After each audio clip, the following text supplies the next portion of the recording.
থাকা বাংলাদেশি দর্শকরা তখন আনন্দে লাফিয়ে উঠল। তামিম তখন পুরোপুরি অন্য মোডে ব্যাটিং করছেন, তবে নাটকের তখনও বাকি ছিল। 18তম ওভারে অধিনায়ক হাবিবুল বাশার আন্দ্রে নেলের বলে একটা সহজ রিটার্ন ক্যাচ দিয়ে ফিরে গেলেন। পুরো ড্রেসিং রুম তখন হতবাক। 20তম ওভারে আন্দ্রে নেল যেন মরণ কামড় দিলেন।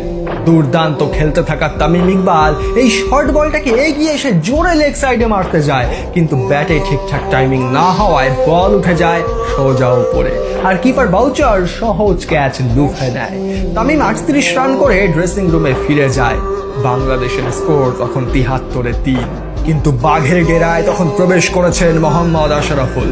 নেমেই প্রথম বলে আন্দ্রে নেলকে একটা ফ্লিক শটে বাউন্ডারি মারলেন আশরাফুল, যেন বুঝিয়ে দিলেন তামিম বাশার চলে গেছেন তাতে কি, আসল খেলা তো এখন আমি খেলবো। সাউথ আফ্রিকা ভাবলো 3 উইকেট নিয়ে তারা বাংলাদেশের কোমর ভেঙে দিয়েছে। আন্দ্রে নেল আর ল্যাঙ্গেভেল্ড তখন বিশাল বোলিং করছেন।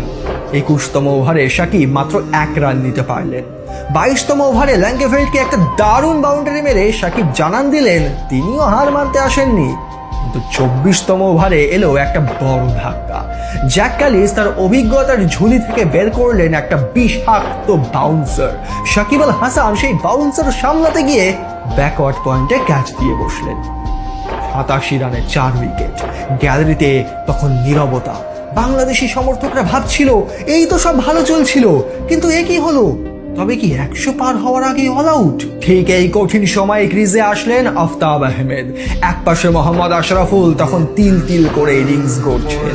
সাউথ আফ্রিকান অধিনায়ক গ্রাহাম স্মিথ নিজেই বোলিংয়ে আসলেন চাপ বাড়ানোর জন্য, কিন্তু আশরাফুল আর আফতাব তখন পণ করেছেন আর উইকেট দেওয়া যাবে না।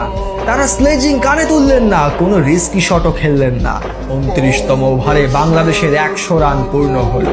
এই 100 রান কেবল একটা সংখ্যা ছিল না, এটা ছিল বাংলাদেশের টিকে থাকার লড়াই। 30তম ওভারে আসলেন জ্যাক ক্যালিস।